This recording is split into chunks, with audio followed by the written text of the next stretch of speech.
فأنا ناصح لإخواني بالصدع بالحق تبيض وجوههم. السكوت في مسألة الحزبية يضرها، فاصدع بما تؤمر وأعرض عن المشركين. سلامي على دماج ورجالها والشيخ يحيى ودار العلم يا سعد بانيها. Bismillahirrahmanirrahim. Alhamdulillah hamdan katsiran thayyiban mubarakan fih kama yuhibbu rabbuna wa yardah. Asyhadu an la ilaha illallah wahdahu la syarika lah wa asyhadu anna Muhammadan abduhu wa rasuluh sallallahu alaihi wa ala alihi wa ashabihi wa man tabi'ahum bi ihsanin ila yaumiddin. Amma ba'd. Ikhwanil kiram rahimani wa rahimakumullah. Pada pertemuan yang lalu kita telah membahas tentang sebab-sebab bertambahnya iman, yang dari dalil-dalil yang begitu banyak baik dari Al-Quran maupun As-Sunnah disimpulkan oleh Syekh Ibnu Utsaimin rahimahullahu taala kembali pada 4 hal pokok. Nah, apa saja itu 4 hal pokok yang menjadi sebab bertambahnya iman? Apa Tariq? Yang pertama, itu mengilmui nama-nama dan sifat-sifat Allah Subhanahu wa taala. Yang kedua,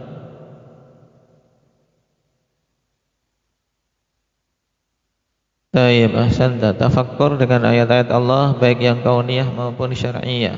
Yang ketiga, melakukan ketaatan kepada Allah Subhanahu wa taala. Kemudian yang keempat, meninggalkan maksiat. Karena takut pada Allah Subhanahu wa taala. Karena meninggalkan maksiat itu ada 3 keadaan. Dan keadaan yang bernilai pahala dan menjadi sebab tambahnya iman ya ketika meninggalkan karena takut pada Allah.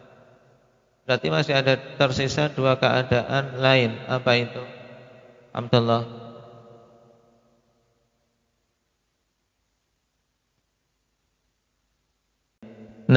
Yaitu yang pertama meninggalkan kemaksiatan karena memang tidak mampu melakukannya padahal dia ingin.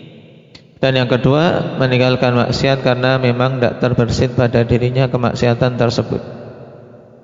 Taib. 2 kondisi ini tidak bernilai pahala di sisi Allah Subhanahu wa taala. Sekarang kita masuk pada pembahasan berikutnya tentang sebab-sebab berkurangnya iman. Qala al-'allamah Ibnu Utsaimin rahimahullah, wa amma naqsul imani falahu asbabuh. Adapun berkurangnya iman maka baginya sebab-sebabnya pula. Minha diantaranya al-awwal al-jahlu billahi ta'ala wa asma'ihi wa sifatih. Kejahilan tentang Allah Subhanahu wa ta'ala dan nama-nama serta sifat-sifatnya. Sebagaimana bertambahnya iman dengan keilmuan tentang Allah, tentang nama-nama dan sifat-sifatnya, maka ketika seorang jahil darinya, akhwan, akan berkurang keimanannya. Dan ini jelas. Ketika tidak mengetahui, tidak mengilmui bahwasanya Allah Subhanahu wa taala itu zat yang senantiasa mengawasi, maha melihat dan seterusnya, tentunya keimanan tersebut akan lemah. Yang kedua, al-ghaflatu wal i'rad 'anil nadhari fi ayatillahi wa ahkamihil kauniyah wa syar'iyyah. Yang kedua, lalai dan berpaling dari tafakkur tentang ayat-ayat Allah dan hukum-hukumnya, baik itu yang kauni maupun syar'i. fa inna dzalika yujibu maradal qalbi aw mautahu bi istila'i syahawati wa syubhati alaih. Dikarenakan kelalaian seseorang dan berpalingnya dari tafakkur itu berakibat sakitnya kalbu kita, menjadikan kalbu seorang hamba itu sakit. Seorang kalau jarang baca Al-Quran, kalbunya sakit, tidak tafakkur dan seterusnya. Au mautahu, atau matinya kalbu itu bistilah isyahawati wa syubhati alaih, dengan apa? Dengan menguasainya syahwat dan syubhat pada kalbu tersebut. Ya, kalbu kalau sudah dikuasai oleh syahwat maupun syubhat, maka apa? Akan menjadi mati. Makanya ikhwan, kita diperintahkan untuk apa? Untuk tafakkur tentang ayat-ayat Allah Subhanahu wa taala. Wa man a'rada an dzikri fa inna lahu ma'isyatan dhanka. Nah, man a'rada an dzikri fa inna lahu ma'isyatan dhanka. Siapa saja yang berpaling dari mengingatku, maka baginya kehidupan yang sempit. Taib. Juga dalam athar dari Abi Darda diriwayatkan beliau mengatakan, tafakkuru sa'ah khairun min qiyami lailah. Kenapa pentingnya tafakkur?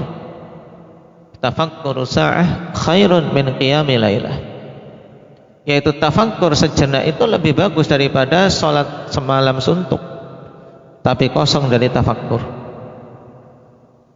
Karena dengan tafakkur ya kawan, saudara akan betul-betul meningkat keimanannya. Yang ketiga, fi'lul maksiyah, melakukan kemaksiatan. Fayanqusul imanu bihasabi jinsiha wa qadriha wa tahamuni biha wa quwwati da'i ilaiha aw dha'fiha. Melakukan kemaksiatan-kemaksiatan sehingga keimanan itu akan berkurang sesuai dengan jenis kemaksiatan yang dilakukan. Kalau jenis kemaksiatan yang besar, maka berkurangnya besar. Nah, taib, karena kemaksiatan itu dari sisi jenis berbeda-beda kawan, tingkatan apa? Dosanya. Sama-sama maksiat, yang dosa kecil dibandingkan dosa besar tentunya mengurangi imannya lebih banyak dosa besar. Nah, mencaci orang lain dengan membunuh orang lain tentunya lebih besar membunuh dosanya, dan mengurangi imannya tentunya lebih dahsyat. Nah, baik. Wa qadriha, dan kadarnya, kadar kemaksiatan. Baik. Kalau kadarnya besar, banyak lagi, maka lebih banyak mengurangi imannya. Wattahawuni biha, dan peremehan terhadapnya. Ini yang penting, perlu dipahami ini. Nah, bahwasanya meremehkan suatu maksiat akhwan, ini menjadikan maksiat tersebut memiliki dampak lebih fatal daripada suatu kemaksiatan yang dilakukan dalam keadaan orangnya dipenuhi rasa takut. Nah, baik, peremehan terhadap suatu apa? Suatu kemaksiatan. Karena seorang kalau sudah meremehkan suatu maksiat, akan timbul peremehan terhadap zat yang dia maksiati. Ini jelas. Cuman gini aja. Terus menerus demikian akan semakin bertambah peremehan demi peremehan. Wa quwwati da'i ilaiha aw dha'fiha, dan kuatnya dorongan pada kemaksiatan itu dan lemahnya. kemaksiatan yang sebenarnya dorongannya lemah kok dilakukan, ini akan lebih parah dampaknya terhadap keimanan. Paham enggak? Dorongannya lemah tapi kok masih dilakukan. Contohnya kakek-kakek sudah tua, dorongan untuk berzina lemah atau kuat? Ya, Yusuf kecil. Dorongannya kuat atau lemah? Lemah, ya kan? Makanya kalau ada kakek-kakek masih berbuat seperti itu, ancamannya keras. As-sayyibuz zani. Nah, sudah sayyib, sudah kakek-kakek orang tua masih berzina. Nah, diancam dengan ancaman yang keras.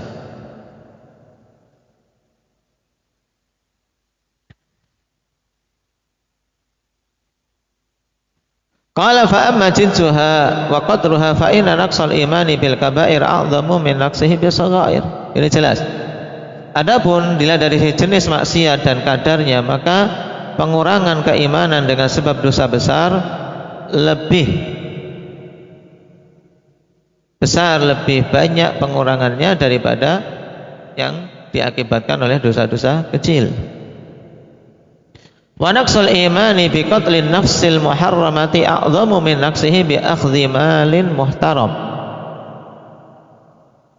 Contohnya, pengurangan iman dengan sebab membunuh suatu jiwa yang diharamkan untuk dibunuh itu lebih banyak dibandingkan apa pengurangan yang terjadi akibat mengambil harta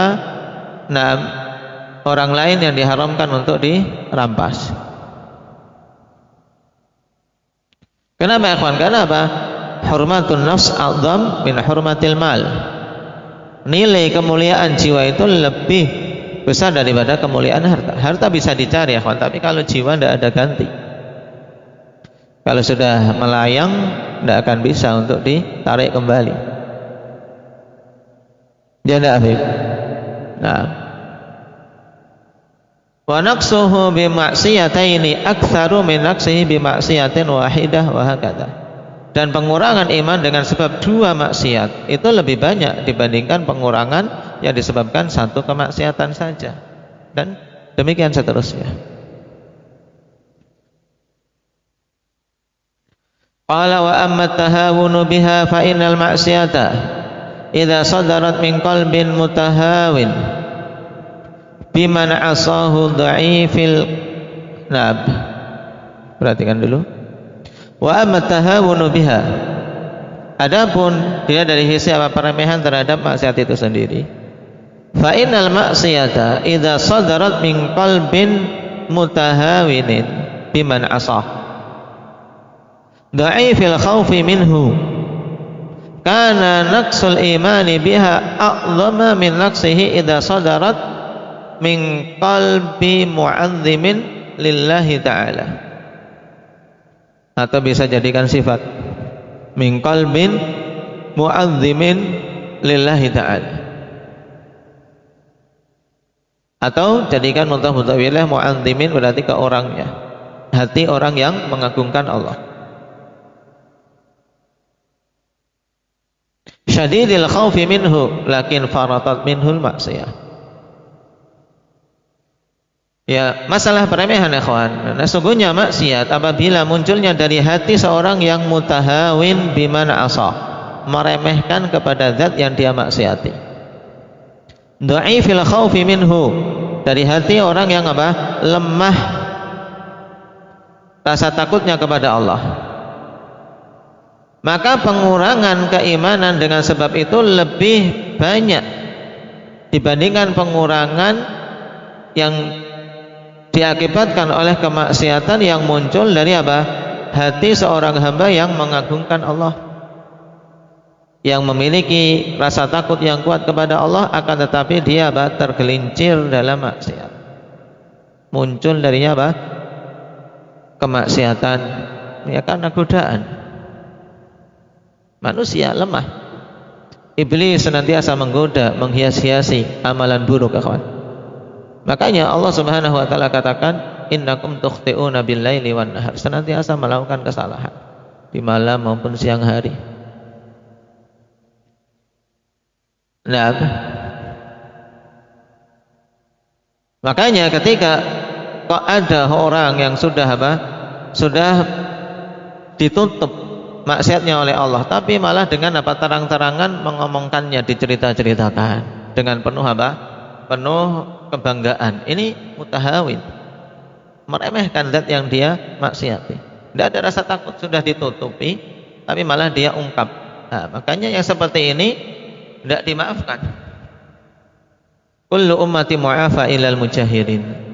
Setiap umatku ini diberi pemaafan kecuali orang-orang yang mujahir bil fisq, yang memang secara terang-terangan melakukan kemaksiatan. Di antara bentuk terang-terangan itu sudah ditutup maksiatnya oleh Allah, tapi malah dia cerita-ceritakan. Ini Nabi SAW berikan bentuk, ikhwan, berikan bentuk contoh, sebutkan contoh bentuk terang-terangan yang terkadang manusia tidak menganggap itu terang-terangan, kan, cuma cerita. Tapi ikut, apalagi yang secara langsung menunjukkan maksiatnya di hadapan manusia, diperlihatkan pada manusia kemaksiatannya. Nah, wal-'iyadzu billah. Qala wa amma quwwatud da'i ilaiha fa innal ma'siyata idza sadarat mimman dha'ufat minhu dawa'iha kana naqsul imani biha a'dhama min naqsihi idza sadarat mimman qawiyat minhu dawa'iha. Nah,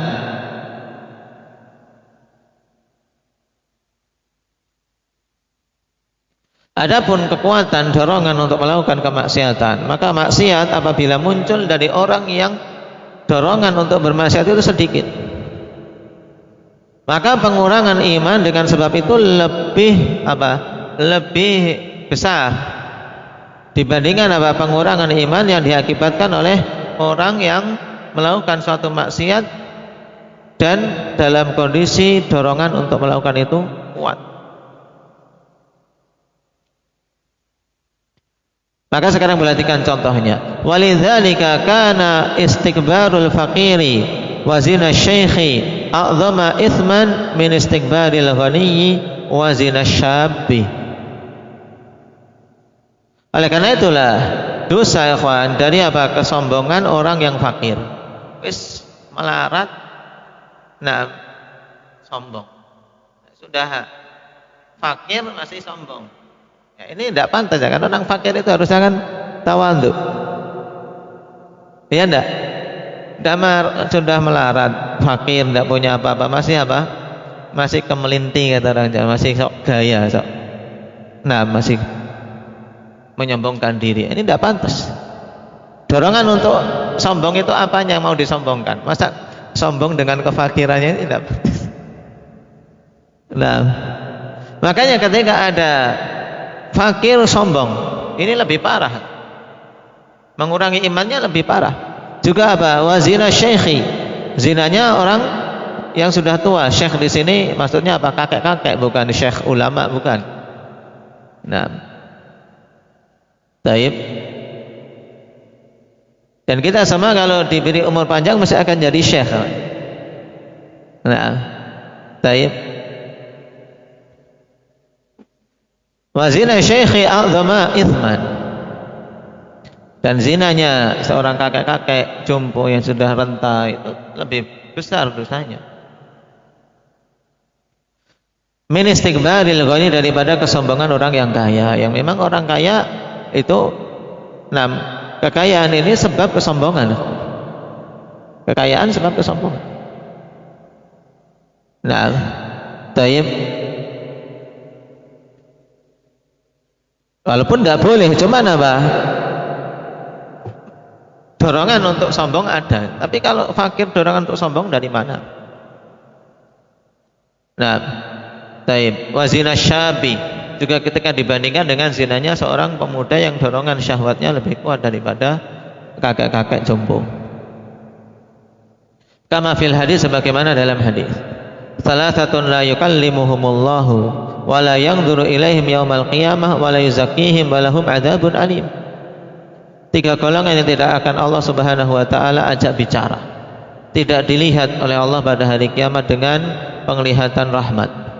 Wa la yuzakkihim, tidak akan dibersihkan, tidak akan diampuni dosa-dosanya. Wa lahum adzabun alim, dan baginya azab yang pedih. Wa dzakara minhum al-Usyaimid Az-Zani. Usyaimid Az-Zani. Al-Usyaimid Az-Zani maksudnya apa? Kakek-kakek jompo yang pezina. Wal-a'ilal mustakbar. Wal-a'ilal mustakbir. Orang yang apa? Melarat, fakir, tapi apa? Mustakbir, masih menyombongkan diri. A'il itu maksudnya orang yang jadi apa? Tanggung jawab, jadi beban orang. A'il mustakbir, orang jadi beban yang lain, masih diberi orang yang lain, mengandalkan pemberian orang lain, itu kan masih sombong. Ya ada manusia seperti ini. Na'udzubillahi min dzalik. Nah seperti itu dosanya lebih parah, mengurangi imannya lebih parah. Likillati da'i tilkal maksiyati fiha. Kenapa? Karena sedikitnya dorongan untuk berbuat kemaksiatan tersebut. Walaupun sama-sama mengurangi iman, bukan berarti kemudian sudah tidak apa-apa. Nah, dibandingkan kakek-kakek masih mending pemuda, berarti kemudian melakukan dosa itu tidak. Ini pola pikir syaitan. Kemudian yang keempat, tarkut ta'ah, meninggalkan ketaatan. Fa'inal imana yang kusubih, karena sungguhnya iman itu akan berkurang dengan maksiat. Secara umum kan semua di depan maksiat. Nah, meninggalkan ketaatan juga. Fa'inal imana yang kusubih, karena keimanan akan berkurang dengan meninggalkan maksiat. Kalau tadi di depan melakukan maksiat. Kalau sekarang yang keempat, dengan meninggalkan ketaatan. Orang semakin banyak ketaatannya, semakin bertambah keimanan. Ketika meninggalkan ketaatan juga akan mengurangi iman. Wa naqsu bihi ala hasabi ta'aqqudit ta'ah, dan pengurangan iman dengan sebab meninggalkan ketaatan sesuai dengan kadar apa? Kuatnya ketaatan tersebut. Fa kullama kanatit ta'atu aw kada kana naqsul imani bi tarkiha a'dham. Maka kapan saja suatu ketaatan itu lebih kuat untuk dilakukan, maka pengurangan iman dengan sebab meninggalkannya lebih besar. Rubbama faqadal imanu kullahu, rubbama faqadal imana, ke orang itu faqadal insan, wa rubbama faqadal imana kullahu katarkis salah. Dan terkadang hilang keimanan secara totalitas. Seperti apa? Meninggalkan sholat. Meninggalkan sholat menjadikan pelakunya kafir. Naam, wal'iyadzu billah. Tsumma inna naqsal imani bi tarkit ta'ati ala naw'ain. Kemudian pengurangan iman dengan sebab meninggalkan ketaatan itu ada 2 jenis. Naw'un yu'aqabu alaihi wa huwa tarkul wajibi bila udhrin, wa naw'un la yu'aqabu alaihi. Ini faedah penting, yaitu bahwasanya pengurangan iman dengan sebab meninggalkan ketaatan itu ada 2 jenis. Ya, berkurangnya iman dengan sebab meninggalkan ketaatan. Ada berapa jenis ini? Ada 2. Yang pertama, naw'un yu'aqabu alaihi. Yang pertama, jenis seorang yang dihukum, terkena dosa karenanya. Apa itu? Yaitu ketika meninggalkan ketaatan yang sifatnya wajib tanpa uzur. Tanpa uzur meninggalkan yang wajib, maka akan dihukum. Tapi ketika ada uzur, dia diberi pemaafan, seperti orang yang meninggalkan jamaah dikarenakan suatu uzur. Meninggalkan salat Jumat karena suatu uzur seperti kemarin. Sebagian teman kita karena ada uzur menemani seorang yang sakit, sebagaimana dalam hadis Ibnu Umar, atau athar lebih tepatnya, athar Ibnu Umar. Beliau pernah tidak menghadiri Jum'ah. Kenapa? Karena menemani seorang yang sakit. Seorang sakit butuh ditemani. Maka ini juga akhwan, antum dengan sesama teman, sesama penuntut ilmu, harus dikuatkan rasa kasih sayang dengan sesama, rasa saling cinta mencintai dengan sesama. Tapi apalagi saudara kita yang sakit, butuh diberi perhatian, terutama makan, kemudian hal-hal yang dibutuhkan. Kalau sudah selesai makan juga, sampah-sampah yang di sekitarnya segera dibersihkan, diambil. Jangan dibiarkan piring-piring itu tergeletak, banyak menumpuk dan seterusnya. Sebagaimana kita suka juga ada yang membantu ketika kita sakit, demikian pula kita sikapi yang lain.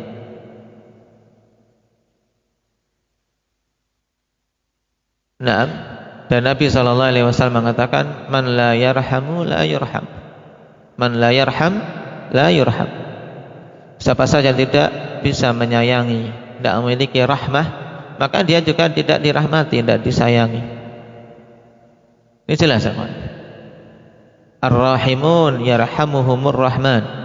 Orang-orang yang memiliki sifat kasih sayang, Allah Subhanahu wa taala akan merahmatinya.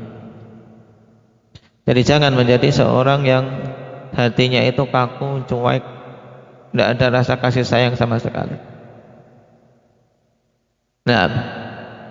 Nasallallahu al-afiyata wassalamah. Ini jenis yang pertama, jenis yang seorang dihukum, dikenai dosa, yaitu apabila meninggalkan perkara wajib tanpa uzur. Yang kedua, naw'un la ya'aqabu alaih, jenis yang tidak diberi hukuman atasnya. Wa huwa tarkul wajibi li'udhrin syar'i aw hissi, meninggalkan suatu kewajiban karena uzur syar'i. Contohnya tadi, uzur syar'i, meninggalkan salat pada masa haid, itu uzur syar'i. Bahwasanya haid sebagai apa? Penghalang salat, ya tidak boleh salat. Aw hissi, uzur yang hissi, contohnya karena sakit. Walaupun sebenarnya sakit ini juga ditetapkan dalam syariat, cuman ini dibedakan oleh Syekh. Hissi itu maksudnya ya uzur yang ada dan muncul di seseorang karena sakit atau karena hujan dan seterusnya. Baik, ini seorang tidak terkena dosa. Wa tarkul mustahab, dan meninggalkan hal yang disunnahkan. Ini juga apa? Tidak terkena dosa, tapi mengurangi iman tidak? Mengurangi iman tidak ketika meninggalkan yang mustahab, Iqbal? Iya, karena meninggalkan mustahab tentunya apa? Seandainya dia melakukan akan bertambah, ya kan? Ketika nisbahnya kepada penambahan, kemudian dia tidak melakukan, maka berarti kan ada kurang pada dirinya, ada pengurangan dengan meninggalkan ketaatan tersebut. Cuman kadar pengurangannya kan bertingkat-tingkatnya, tidak? Tayyib. Walaupun karena uzur, para wanita dikatakan naqsuddin, naqisuddin. Kurang agamanya, imannya jadi berkurang. Padahal itu kan uzur yang memang Allah tetapkan, haid, tidak puasa, tidak sholat, tapi tetap ada pengurangan iman padanya. Fal awal katarkil mar'i as-salata ayyamal haid, wa tsani katarki salatid duha, wallahu a'lam. Sedangkan yang pertama maksudnya meninggalkan salat, meninggalkan sesuatu yang wajib karena uzur, maksudnya adalah apa? Meninggalkan salat di hari-hari haid. Kemudian contoh yang kedua, meninggalkan hal yang mustahab, contohnya meninggalkan salat duha. Ketika dibukakan pintu untuk berbuat amalan ketaatan, maka masuki, jangan dibiarkan lewat begitu saja. contoh yang Allah mudahkan sekali bagi kita, ikhwan. Di antara amal yang banyak manusia tinggalkan, yaitu apa? Salat duha di awal waktu, setelah apa? Menunaikan salat subuh berjamaah, kemudian berzikir sampai apa? Masuk waktu duha, kita murajaah Al-Qur'an, menghafal Al-Qur'an, sudah masuk waktu duha, jangan keluar begitu saja dari masjid tanpa salat sunnah duha 2 rakaat terlebih dahulu. Ini sangat disayangkan. Nah, terkadang kalau tidak ditegur, tidak ditanya, ada. Karena memang kadang kalau sudah kentut kan malas ya kan. Kalau sudah batal malas untuk wudu, ya, langsung pergi ke asrama. Jangan. Wudu, kemudian salat 2 rakaat duha baru istirahat. Ya. Biasanya gitu atau gimana? Nah, biasanya langsung pulang. Nah, salat duha dulu. Nah, gitu. Salat duha dulu. Baik, barakallahu fikum. Ini sebab-sebab ikhwan berkurangnya iman. Nasallallahu al-afiyata wassalamah. Kita memohon pada Allah Subhanahu wa taala agar dijauhkan dari sebab-sebab yang mengurangi keimanan kita. Naktabi bihadza walhamdulillahi rabbil alamin.